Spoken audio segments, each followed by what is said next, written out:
Londres, septembre 2025. La ville des bus rouges et du carillon de Big Ben s'est changée en scène d'émeute. Entre 110 000 et 150 000 personnes ont défilé sous des croix de bois, lançant bouteilles et fusées éclairantes. 26 policiers ont été blessés, dont 4 sérieusement. Comment le cœur proclamé de la démocratie occidentale a-t-il pu se transformer en théâtre d'une croisade contre ses propres citoyens musulmans ? Depuis Ouagadougou, Ibrahim Traoré y voit le reflet d'un système qui prêche la morale à l'Afrique, mais se tait devant la suprématie blanche lorsqu'elle marche à visage découvert. Ce qui s'est passé à Londres n'était pas qu'un épisode de violence urbaine, mais un révélateur. Derrière les croix brandies et les cris d'exclusion, Ibrahim Traoré perçoit une faille dans le discours occidental, celui d'un monde qui exige la transparence et la paix ailleurs tout en tolérant la haine chez lui. L'enjeu, dit-il, dépasse la Grande-Bretagne. Il touche à la crédibilité même de l'ordre moral que l'Occident prétend incarner. Si un pays qui se veut modèle de démocratie hésite à nommer la suprématie blanche, que vaut alors sa parole lorsqu'il condamne les autres ? Comprendre comment ce double langage s'est enraciné et pourquoi il menace aujourd'hui la légitimité de tout un système, voilà ce qui est en jeu. Dans le regard d'Ibrahim Traoré, les rues en feu de Londres ne sont pas seulement britanniques, elles sont le miroir des blessures que l'Afrique connaît depuis des siècles. Ce récit relie ces deux réalités pour montrer ce qu'elles disent de notre époque. Le 13 septembre 2025, Londres a cessé d'être une capitale paisible pour devenir l'épicentre d'un spectacle d'un autre temps. Plus de 150 000 personnes, selon la police métropolitaine, s'y sont rassemblées autour d'un mot d'ordre unique, le Christ est roi. Ce que certains médias appelaient encore manifestation citoyenne s'est mué en quelques heures en la plus grande mobilisation d'extrême droite de l'histoire britannique contemporaine. Ce chiffre marque un tournant. La haine a désormais l'ampleur d'un concert. Au-delà des affrontements, 26 policiers blessés, des vitres brisées, des rues fumantes, l'événement a révélé une fracture morale.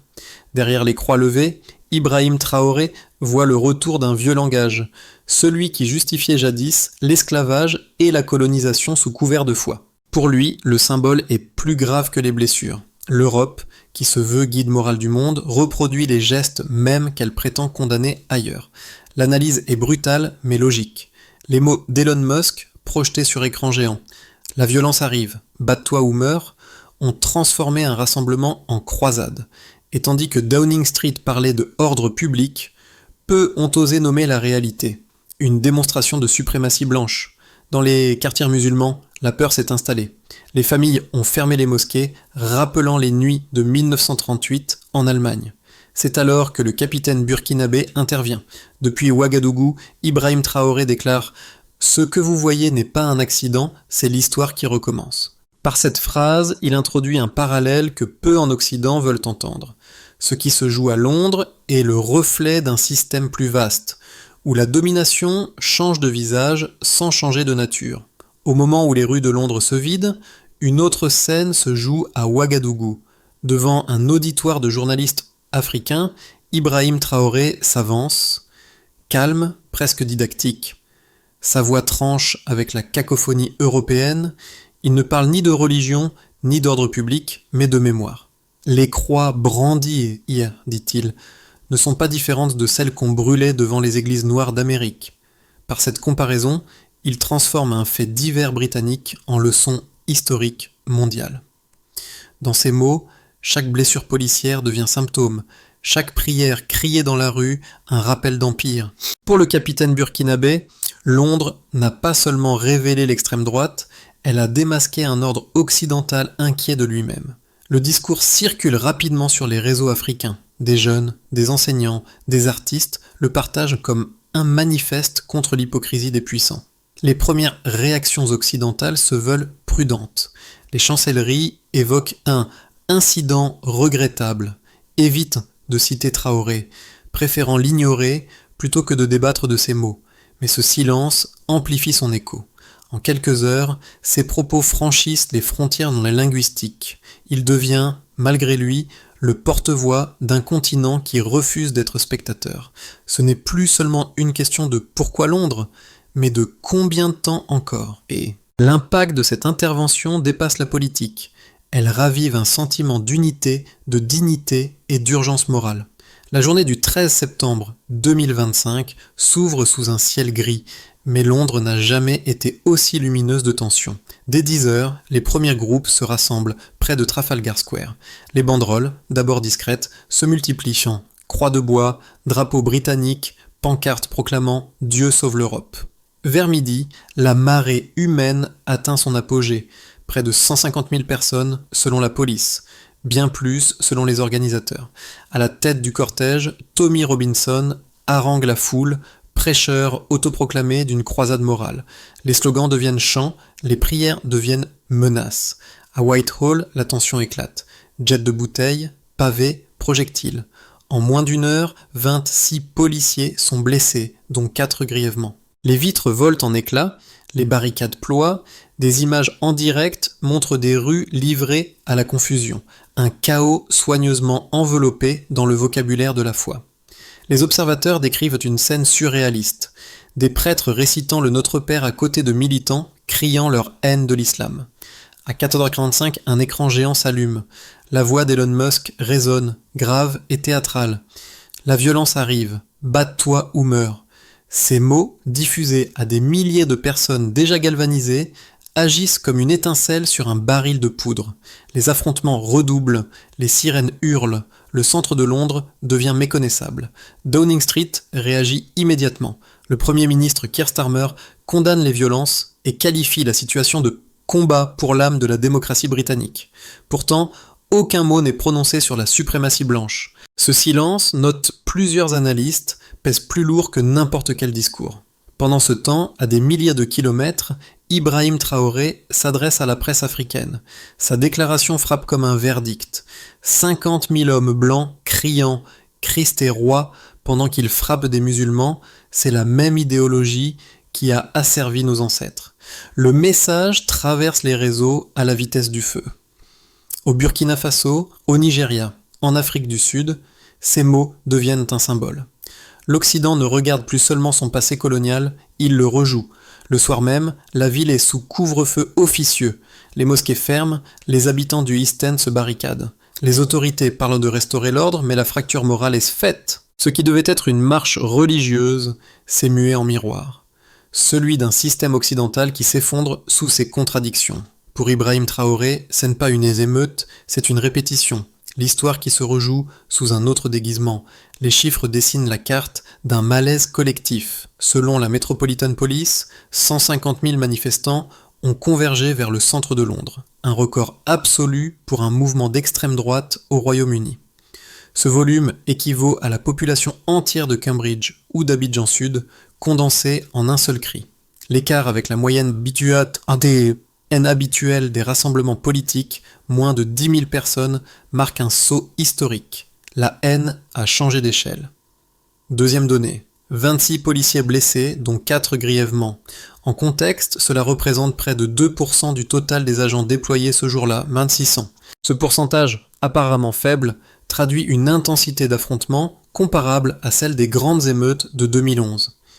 Mais ici, le choc n'est pas seulement physique. Il est moral. Les violences viennent de ceux qui se proclament défenseurs de la foi et de la nation, inversant le récit classique de l'ordre et du désordre. Troisième repère, la réaction institutionnelle. Downing Street a publié une seule déclaration officielle dans les 12 premières heures, limitée à 98 mots, sans mention du terme « suprématie blanche ». L'absence de ce mot, relevé par plusieurs observatoires antiracistes, est elle-même un indicateur de la gêne politique. Quand une démocratie hésite à nommer l'idéologie qu'elle combat, elle réduit sa capacité à la contenir. Les données sociales amplifient le paradoxe. Dans les 3 jours suivant la marche, les recherches en ligne sur le mot-clé « White Power » ont augmenté de 230% au Royaume-Uni. En parallèle, les expressions « Muslim Threat » et « Christian Nation » ont connu une hausse respective de 190% et 170%. Ces chiffres montrent une diffusion virale des discours extrémistes, bien au-delà des rues de Londres. Dans les quartiers populaires, la peur se mesure autrement. Près de 60% des familles musulmanes interrogées par le Guardian affirment avoir modifié leurs habitudes de déplacement dans la semaine qui a suivi. Ce chiffre, derrière sa froideur statistique, traduit une contraction du droit fondamental de circuler librement, signe que la terreur a franchi la frontière du symbolique. Pour Ibrahim Traoré, ces données confirment ce qu'il annonçait. La crise londonienne n'est pas une anomalie locale, mais un symptôme global. L'Occident, dit-il, mesure tout sauf sa propre contradiction. Quand 150 000 personnes peuvent marcher au nom d'un Dieu exclusif et que l'État hésite à le dénoncer, ce n'est plus un incident, c'est un système qui s'avoue. Pour comprendre la portée de la déclaration d'Ibrahim Traoré, il faut examiner les deux lectures opposées qui s'affrontent depuis Londres. Certains intellectuels britanniques soutiennent que ces émeutes ne sont qu'un accident social. Selon eux, la crise économique, la hausse des loyers et la défiance envers les institutions auraient nourri une colère diffuse, que des figures comme Tommy Robinson auraient simplement exploitée. Dans cette vision, il ne s'agit pas d'idéologie, mais d'un exutoire mal orienté, une protestation contre la marginalisation, pas une adhésion à la suprématie blanche. Mais Ibrahim Traoré inverse la perspective. Il affirme que la violence ne vient pas du vide, mais d'une continuité. Les croix levées à Londres seraient les descendantes symboliques de celles plantées sur les navires esclavagistes ou dans les colonies. Réduire ces scènes à une crise sociale revient à ignorer 4 siècles d'histoire où la foi et le pouvoir se sont mêlés pour justifier la hiérarchie raciale. Les tenants de la première thèse rappellent que la liberté d'expression doit protéger même les discours dérangeants.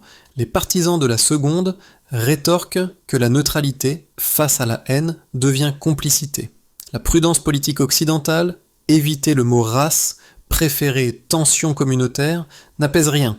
Elle anesthésie le débat. Ce qui rend l'argument de Traoré si difficile à réfuter, c'est qu'il repose sur une cohérence historique. Il ne dit pas que l'Occident est intrinsèquement violent, mais qu'il est devenu aveugle à ses propres reflets. Quand 100 000 citoyens crient un slogan religieux pour exclure une minorité, le problème n'est plus marginal.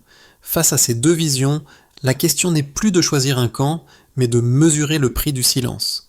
Et ce silence, souligne Ibrahim Traoré, est déjà une réponse, celle d'un monde qui préfère sa bonne conscience à la vérité. Rien n'est isolé, déclare Ibrahim Traoré, ouvrant ainsi une réflexion plus large. Il ne parle plus seulement des émeutes de Londres, mais d'un système qui relie chaque silence, chaque peur et chaque hypocrisie.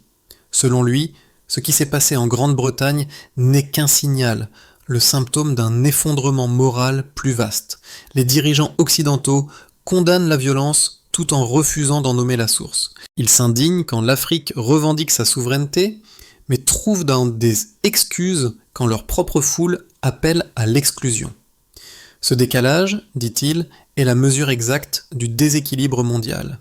L'effet de ces mots est immédiat. Sur les réseaux, des universitaires africains, des religieux, des étudiants reprennent son analyse. L'Occident n'a pas perdu son pouvoir, il a perdu sa cohérence. Pour la première fois depuis longtemps, la conversation ne part pas d'Europe mais d'Afrique. Londres n'était pas l'événement, mais le miroir. Et dans ce miroir, c'est le visage de la civilisation occidentale qui vacille, celui qu'Ibrahim Traoré regarde sans détour. Les jours qui ont suivi les émeutes ont laissé des cicatrices visibles et invisibles. Londres a repris son rythme, bus, marchés, navetteurs, mais la tension restait palpable. Dans les mosquées de l'East End, on embauche des agents de sécurité supplémentaires. Les associations communautaires signalent une hausse de 40% des incidents islamophobes signalés en une semaine. Les parents interdisent à leurs enfants de marcher seuls vers l'école. Pour les habitants, la peur n'est pas abstraite. Elle s'incarne dans chaque regard de méfiance. Dans le monde économique, les conséquences se font sentir autrement. Le tourisme chute de 15% en septembre selon Visite Britain. Les commerces proches des lieux des affrontements enregistrent des pertes de 25 à 30% de chiffre d'affaires. Les compagnies d'assurance réévaluent leurs contrats. Les manifestations politiques sont désormais classées risque majeur. Le chaos moral se traduit en coûts matériels. Dans la sphère politique, le débat s'enflamme. Le Parlement se divise entre ceux qui réclament une loi d'exception contre les mouvements haineux et ceux qui défendent la liberté de rassemblement. L'opposition accuse le gouvernement de minimiser la gravité du phénomène. Les conservateurs répondent que l'ordre doit primer. Mais derrière ces joutes, un constat s'impose. La démocratie britannique n'a plus les mots pour se défendre d'elle-même. Dans les milieux intellectuels africains, la réaction prend une autre forme. À Dakar, des étudiants publient un manifeste intitulé « Même système, autre visage ». À Lagos, des pasteurs rappellent que le vrai christianisme s'oppose à l'oppression. En Afrique du Sud, des militants citent Ibrahim Traoré comme l'héritier spirituel de Thomas Sankara et Nelson Mandela. Dans la diaspora, de New York à Paris, ces mots deviennent slogans. Même système, autre endroit, même combat. Pour Ibrahim Traoré, ces répercussions ne sont pas accidentelles. Elles prouvent que l'onde de choc ne s'arrête pas à la Manche. Ce qui a commencé à Londres s'étend comme une onde africaine de lucidité. La prise de conscience que la suprématie blanche n'a jamais disparu, elle s'est seulement renommée. Les conséquences concrètes ne se mesurent donc pas seulement en chiffres, mais en conscience. L'Occident, en refusant de nommer son propre mal, perd une part de son autorité morale. Et l'Afrique, en nommant ce que d'autres taisent, gagne une part de sa voix. Si Londres fut un choc, l'année qui suivra décidera de sa signification réelle. Ibrahim Traoré esquisse 3 scénarios possibles pour un Occident en perte de repères et une Afrique en quête d'équilibre. D'abord le statu quo. Les gouvernements occidentaux condamnent la violence, renforcent la surveillance et retournent rapidement à la rhétorique du cas isolé. L'ordre semble rétabli, mais la fracture demeure. Les groupes extrémistes, galvanisés par leur visibilité, se réorganisent en ligne. Le monde regarde ailleurs, convaincu que la démocratie s'autorépare. Pourtant, sous cette façade, le ressentiment s'enracine. Ensuite, le sursaut moral. Sous la pression médiatique et internationale, le Royaume-Uni accepte d'ouvrir une enquête publique sur les causes de la montée de l'extrême droite. Des leaders religieux appellent à une repentance collective.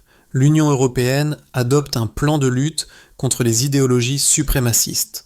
L'Occident retrouve une partie de sa voie morale. Mais cette option suppose un courage politique rare, celui d'admettre ses propres ombres. Enfin, le renversement symbolique. L'Afrique, prenant acte du silence des puissances occidentales, décide d'occuper le vide moral. Des alliances sud-sud s'affirment, des universités africaines organisent des colloques sur la mémoire coloniale. Le Burkina Faso, le Mali et le Niger apparaissent comme les noyaux d'une nouvelle diplomatie du franc-parler. Ibrahim Traoré y incarne alors un courant historique, celui qui ne réclame pas la reconnaissance, mais l'égalité de ton. Ces 3 trajectoires se croisent autour d'une même question. Que reste-t-il du leadership occidental quand il n'est plus moral ? Si le statu quo prévaut, l'Occident perdra lentement son autorité sans même s'en rendre compte. Si le sursaut moral advient, la réconciliation sera longue mais possible. Si le renversement symbolique s'impose, l'Afrique ne sera plus périphérique, elle deviendra l'interlocutrice du monde. Le capitaine burkinabé n'impose pas un choix, il le décrit. Et, selon lui, refuser de choisir, c'est déjà choisir la stagnation. Derrière les discours et les chiffres, il reste les visages. Une mère londonienne, musulmane, confie. Ce n'était pas un débat sur l'immigration. C'était la peur, pure et simple. Un étudiant burkinabé, lui, commente. Il découvre ce que nous vivons depuis des décennies. Être jugé avant d'être écouté. Ces 2 témoignages, séparés par des continents, se rejoignent dans la même fatigue morale. Les émotions ne mentent pas. La crise de Londres n'a pas seulement blessé des corps, elle a révélé un vide spirituel. Là où les dirigeants ont parlé de désordre public, les peuples ont perçu une perte de sens. Ibrahim Traoré, en articulant cette douleur collective, a offert un langage à ceux qui n'en avaient plus. Dans la fragilité de ces instants, un fil commun apparaît, celui d'une humanité partagée, fatiguée des hypocrisies et avide de vérité. C'est peut-être là, dans la sincérité du choc, que commence le début d'une reconstruction possible. Ibrahim Traoré ne se contente pas de dénoncer, il propose. Tout commence par reconstruire la souveraineté cognitive. Il s'agit de rompre la dépendance intellectuelle envers les cadres de pensée importés d'Occident. Les universités africaines doivent redevenir des laboratoires d'idées autonomes, capables d'analyser le monde depuis leur réalité propre. La parole africaine ne doit plus être réactive, mais fondatrice. Ensuite, il faut maîtriser les leviers économiques. Traoré plaide pour la création d'un fonds panafricain de résilience destiné à financer des infrastructures sans conditions politiques étrangères. Ce mécanisme permettrait de transformer les ressources du continent en capital collectif plutôt qu'en rente captée par d'autres. L'indépendance économique devient ainsi le prolongement naturel de l'indépendance mentale. Enfin, il propose de réinventer les alliances. Plutôt que de rompre avec le monde, il s'agit d'en changer les règles. Replacer l'Afrique comme partenaire égal non subordonné. Défendre une coopération fondée sur la réciprocité, la justice et la transparence. L'Afrique n'a pas besoin de rupture, elle a besoin de respect, résume-t-il. Ces 3 étapes forment un itinéraire mesurable qui pourrait se concrétiser en moins de 5 ans si la volonté politique suit. Car pour Ibrahim Traoré, chaque retard prolonge une dépendance. Et chaque dépendance trahit la promesse d'un avenir africain souverain. Le silence est retombé sur Londres, mais l'écho demeure. Les rues ont été nettoyées, les vitres remplacées, les prières effacées des murs. Pourtant, pour Ibrahim Traoré, rien n'est vraiment revenu à la normale. Ce qui s'est brisé ce jour-là, ce n'est pas seulement la paix d'une capitale, c'est l'illusion que la morale occidentale pouvait encore se prétendre universelle.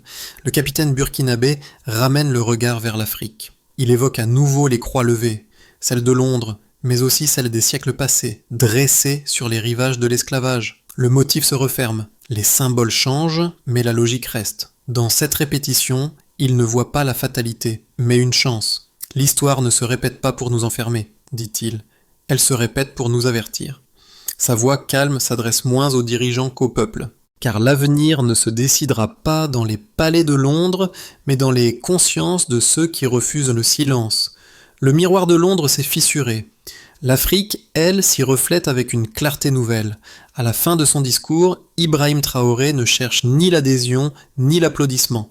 Il tend une question, nue, presque fraternelle. Que ferons-nous de cette vérité ? Pour lui, la leçon de Londres n'est pas un drame lointain, mais un test collectif. Si l'Occident chancelle sur sa morale, l'Afrique doit prouver qu'elle peut bâtir la sienne, fondée sur la dignité et la lucidité. Son appel est simple, refuser l'indifférence, refuser que la peur dicte les alliances, que la mémoire s'efface, que la justice soit différée. Dans cette ère où tout s'uniformise, il appelle à une singularité éthique, celle d'un continent qui parle pour lui-même. Aux jeunes, il dit « Nos aînés ont porté les chaînes, portons la parole ». Aux diasporas, il demande d'écrire, de témoigner, de transmettre, car la souveraineté commence par le verbe, et quand sa voix s'éteint, il ne reste qu'un silence dense, semblable à une promesse. L'Afrique se lève, non pas contre le monde, mais pour le redéfinir.